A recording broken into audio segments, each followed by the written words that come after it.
Narrative, ये एक ऐसा शब्द है जिसे आप लोगों ने बहुत बार सुना होगा। लेकिन आज हम ये जानने की कोशिश करेंगे कि ये नैरेटिव होते क्या हैं। असल में नैरेटिव होते हैं एक ऐसी कहानी या एक ऐसी संरचना जिसे जानबूझ करके बनाया जाता है। इसके कुछ पॉजिटिव या नेगेटिव इफ़ेक्ट भी हो सकते हैं। नैरेटिव का काम होता है कि वो एक सोसाइटी में जाए और वहाँ पे जा कर के लोगों की सोच, समझ को ऐसे बदले कि जो उसे बदलना चाहता है वो काम उस हिसाब से करने लग जाए। नैरेटिव का अक्सर इस्तेमाल ऐसे सोसाइटी में किया जाता है जहाँ पे लोग डिफरेंट डिफरेंट सेक्ट्स या जातियों में बटे होंगे, ताकि वो एक जाति को दूसरे के खिलाफ लड़ाया जा सके। ये बेसिकली अंग्रेज़ों के उस पॉलिसी पे काम करता है जिसे बोलते हैं डिवाइड एंड रूल। नैरेटिव का एक और बेसिक सिद्धांत है। वो सिद्धांत ये है जो कि कम्युनिस्ट गवर्नमेंट या फिर कम्युनिस्ट के अंदर से आता है। झूठ अगर बार बार बोला जाए तो वो सत्य बन जाता है, जिसे हिटलर भी कहा करता था।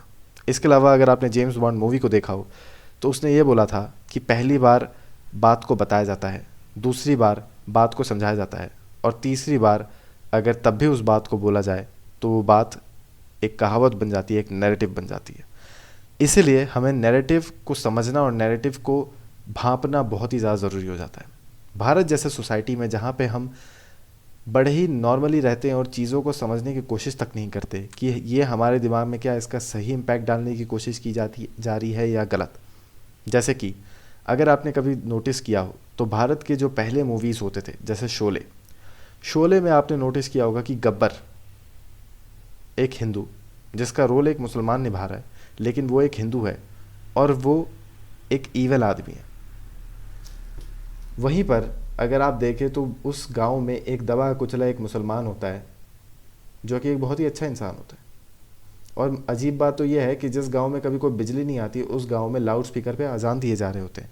जिस गांव में सिर्फ एक ही मुसलमान है उस गांव में अजान देने वाला कौन है भला। तो ये सारी चीज़ें बड़े ही अलग तरीके से सेट की जाती है। अगर आपने अमिताभ बच्चन की मूवी देखी होगी अमर अकबर एंथनी, उसमें भी यही नाम निकाला जाता है, अमर अकबर एंथनी।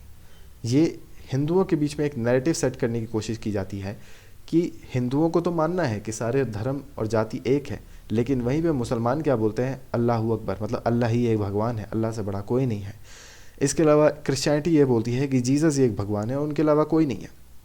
हमारा ये समझना ज़रूरी हो जाता है कि ये सारे नैरेटिव्स इसलिए बिल्ड किए जाते हैं ताकि वो भारत का जो एक सोशल फैब्रिक है, एक सनातन धर्म का जो सोशल फैब्रिक है, उसे ख़त्म कर दिया जाए। नैरेटिव और भी बहुत सारे हैं। आप अगर भारत के पुराने मूवीज़ को देखें तो वहाँ पे हमेशा एक ताकतवर इंसान, एक खूंखार इंसान, एक हिंदू होता था जो दूसरे को तड़पाता था, जो गरीबों को तड़पाता था। जो उन गरीबों में कोई हिंदू लोअर कास्ट का हो सकता था, कोई मुस्लिम हो सकता था या फिर कोई क्रिश्चियन हो सकता था, लेकिन उस गांव में एक बनिया होता था जो सबसे ज़्यादा धनवान होता था और जो गरीब गरीब हिंदुओं के पैसे लूटता था, मिडिल क्लास हिंदुओं के पैसे लूटता। ये सारी बातें इसलिए डाली जाती ताकि आम हिंदू, आम सोसाइटी या आम आने वाले बच्चों के दिमाग में ये बात सेट हो जाए कि आप जो सोचते हैं वो गलत है और आने वाले समय में हम जो आपको बताएंगे वही सही है। जैसे भारत में यूपीएससी की तैयारी करने के लिए लोग अपने 10 से 15 साल बर्बाद करते हैं। वहीं अगर वो 10 से 15 साल उधर बर्बाद करने के बजाय अगर उन बच्चों ने कई बिजनेस किया होता तो शायद वो अपना खुद का एक घर बना सकते। लेकिन वो बच्चे अपना वो 10 से 15 साल उधर क्यों बर्बाद करते हैं? उसके पीछे कारण ये है क्योंकि उन बच्चों को ये नैरेटिव दी गई है मूवीज़ के वजह से, हमारे सोसाइटी के वजह से, कि कोई सरकारी बाबू जिसके पीछे 3 या 4 गाड़ियाँ चलती हैं वही एक पावरफुल इंसान है। और फिर वो बच्चा जब उसमें जाता है तो उसको पता चलता है कि उसको उधर सर्वाइव करने के लिए करप्शन करना पड़ेगा। तो आप ये बताइए 10 से 15 साल वो भारत के रिसोर्सेज पे खा पीट की करके बैठ रहा है और फिर वो जा करके वहाँ पे करप्शन कर रहा है। इससे अच्छा अगर उसने बिजनेस किया होता शायद वो कोई बिलियनियर बना होता। हमारे देश को अमीरों की ज़रूरत है, हमारे देश को गरीबों की ज़रूरत नहीं है। इसका मतलब ये नहीं कि हम गरीबों को मारते नहीं, लेकिन इसका मतलब ये भी नहीं कि हम अपने देश के बच्चों को ये बोले कि तुम भाई गरीब बने रहो और बाद में अपने ही लोगों का खून चूसो कोई सरकारी बाबू बन के। नहीं, हमारा टारगेट ये होना चाहिए कि हमारे बच्चे जो हैं वो ज़्यादा से ज़्यादा एजुकेशन तो प्राप्त करें, लेकिन वो सही मायने में बिजनेस भी करना सीखें, अमीर भी बनना सीखें, सही तरीके से टैक्स दे, लोगों की हेल्प करे और ख़ुद का एक ऐसा बिजनेस बनाए जिससे दूसरों की मदद हो, ना कि सोसाइटी को बर्बाद करने में लग जाए। जिस तरीके से बॉलीवुड दिखाता है, बॉलीवुड दिखाता है कि हमेशा एक अमीर इंसान क्रूअल होता है, जिस तरीके से आजकल टारगेट किया जाता है अंबानी, अदानी, लोगों के पास और कोई ऑप्शन नहीं है क्या? पहले टाटा और बिरला को टारगेट किया जाता था, अब अंबानी और अडानी को किया जाता है। अगर ऐसा ही चलता रहा तो हमारे देश के सारे अमीर लोग तो दूसरे देश भाग जाएंगे, और जो लोग बचेंगे उनका क्या? भारत में मैं ये बात मानता हूँ कि सिर्फ 1% लोगों के पास भारत के 10% से ऊपर के लोगों का धन है, लेकिन उस धन का सही डिस्ट्रीब्यूशन इसलिए नहीं हो पाया क्योंकि आपके बच्चे सरकारी नौकरी की तैयारी कर रहे हैं। आपके बच्चे अगर अपने हिस्से का धन लेने के लिए मेहनत करते, किसी की और की नौकरी करने के बजाय अगर खुद मेहनत करके एक जॉब क्रिएट करते, दूसरों को नौकरी पे रखते, तो शायद कुछ हिस्सा आपके बच्चों के हाथ में भी होता। हमारा ये समझना ज़रूरी हो जाता है कि भारत में नैरेटिव बहुत ही क्रूअल तरीके से बिल्ड किए जाते हैं। नॉर्थ ईस्ट में ये नैरेटिव बिल्ड किया जाता है कि जो मेन लैंडर्स हैं वो जब आएंगे, जब रेलवे चलेगी मेघालय या नागालैंड तक, तो आपकी नौकरियां, आपके जॉब्स खत्म हो जाएंगे।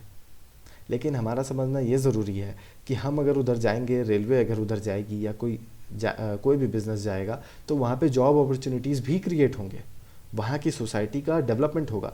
नागालैंड, मेघालय, मणिपुर, मिज़ोरम ऐसे स्टेट के लोग आकर के दिल्ली में, यूपी में, बिहार में ज़मीन खरीद सकते हैं, लेकिन बिहार, यूपी, दिल्ली के लोग जाकर के वहाँ पे ज़मीन नहीं खरीद सकते।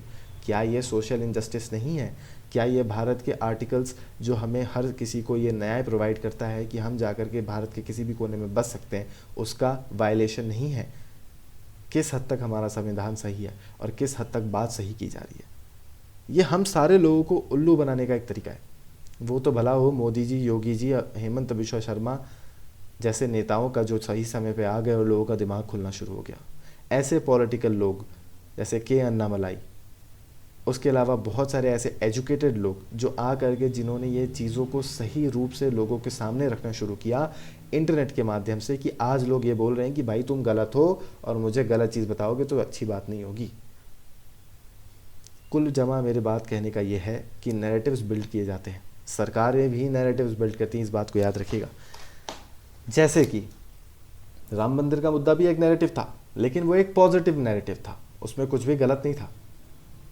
उसी प्रकार से आर्मी के लिए नैरेटिव बिल्ड की जाती है, वो भी एक पॉजिटिव नैरेटिव है, उसमें कुछ गलत नहीं है। लेकिन हाँ, कुछ ऐसे पॉलिटिकल नैरेटिव्स भी होती है जो सरकार अपने लिए बिल्ड करती है, उसके बारे में मैं चर्चा नहीं करूँगा क्योंकि मुझे उसके बारे में उतना नॉलेज नहीं है। लेकिन हाँ, एक दिन उसके बारे में भी रिसर्च करके ज़रूर चर्चा किया जाएगा। आप सभी का धन्यवाद अगर आप इधर तक पहुंच चुके हैं। अगर आपने मेरा ये अभी तक का भाषण सुना है तो बहुत बहुत धन्यवाद। अगर आपने मेरा चैनल सब्सक्राइब नहीं किया तो सब्सक्राइब करें, लाइक करें, शेयर करें, कमेंट करें और मुझे बताएं मैंने क्या गलत किया और क्या सही बोला। मेरे दूसरे चैनल को सब्सक्राइब करें। आप सभी का धन्यवाद।